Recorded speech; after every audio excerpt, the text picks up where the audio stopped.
10 ayat 17 dikatakan iman datang dari pendengaran. Pendengaran datang daripada firman tentang Yesus Kristus. Faith comes by hearing. Nah, ini merupakan sesuatu prinsip yang kita pegang sebagai orang yang reform. Kita mengetahui iman lain dengan self-confident. Iman lain dengan inisiatif manusia untuk saya mau meyakini, saya mau percaya sesuatu. Lalu dari confident dari pribadi itu antroposentris. Mereka menentukan apa yang mereka mau percaya. Saudara-saudara, kita semua mengerti iman datang dari pendengaran. Tetapi di ayat ke-6 ini seolah-olah iman datang daripada diri sendiri, bukan datang daripada pendengaran. Sehingga mendahului pendengaran sudah datang kepada Tuhan. Bukan setelah dengar firman Tuhan baru menghasilkan isu iman. Kalau demikian bagaimana kita boleh mensinkronisasikan ayat ke-6 daripada Ibrani 11 dengan Roma pasal 10 ayat ke-17. Sudah perhatikan apa yang menjadi prinsip yang kita mengerti di dalam teologi reform. Teologi reform percaya ada iman natural yang sudah ditanamkan oleh Tuhan kepada setiap manusia sebelum mereka pernah mendengarkan firman Tuhan. Nah, itu disebut common grace. Itu disebut semacam general revelation. Saudara-saudara, Allah telah menanamkan semacam iman dasar kepada manusia. Sehingga asal dia adalah manusia, dia tahu bahwa Tuhan Allah itu ada. Sebelum dengan firman Tuhan, dia sudah tahu adalah Tuhan Allah itu yang berada. Nah, saudara-saudara, di dalam hal ini perbedaan Katolik sama Protestan di dalam mengerti iman semacam ini.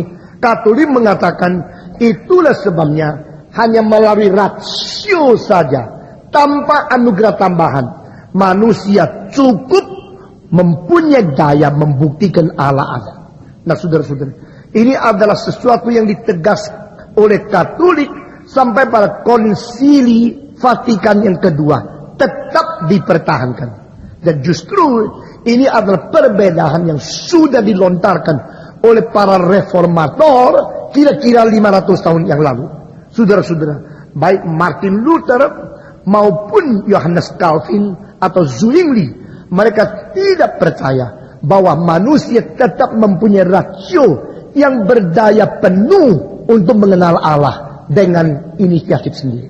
Dan mereka menganggap bahwa membuktikan Allah berada ini merupakan sesuatu hal yang tidak cocok. Karena bukan dari manusia yang menjadi inisiator untuk membuktikan Allah ada melalui ciptaan-ciptaan yang kita lihat di dalam sifat berdosanya diri manusia. Dianalisa lagi dengan rasio manusia yang sudah tercemar oleh dosa. Maka reformator mengatakan bukan demikian. Yang paling banyak adalah kita melihat Allah menyatakan diri melalui yang diciptakan itu kepada kita. Dan Allah sudah menanamkan iman kepada kita bahwa kita tahu Allah ada. Apakah perbedaan?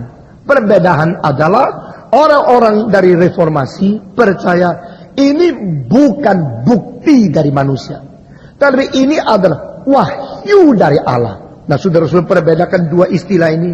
Ini bukan bukti dari manusia, tapi ini adalah wahyu dari Allah. Nah, dua kalimat ini bedanya apa?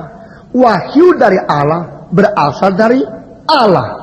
Bukti dari manusia berasal dari manusia. Mengerti ini? Jadi di sini satu teologi antroposentris, satu teologi teosentris.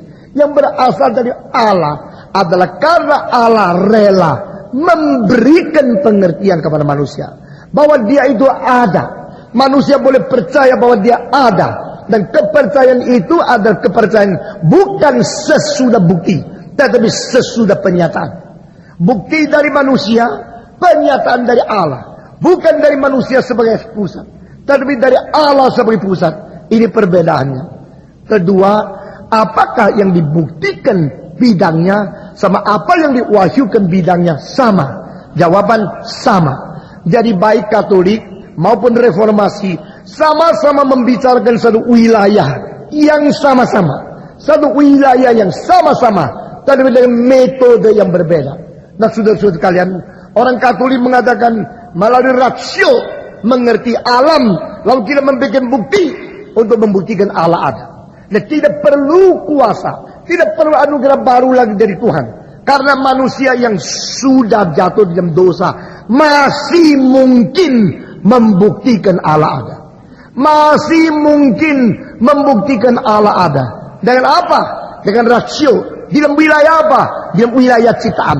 Di dalam wilayah ciptaan Allah melalui rasio, mari kita membuktikan Allah ada. Nah, ini namanya cosmological argument. Saudara-saudara, melalui argumen kosmologis, melalui argumen dari ciptaan Allah ini, kita memakai rasio untuk membuktikan Allah ada. Nah, ini ditolak. Saudara-saudara, kenapa ditolak?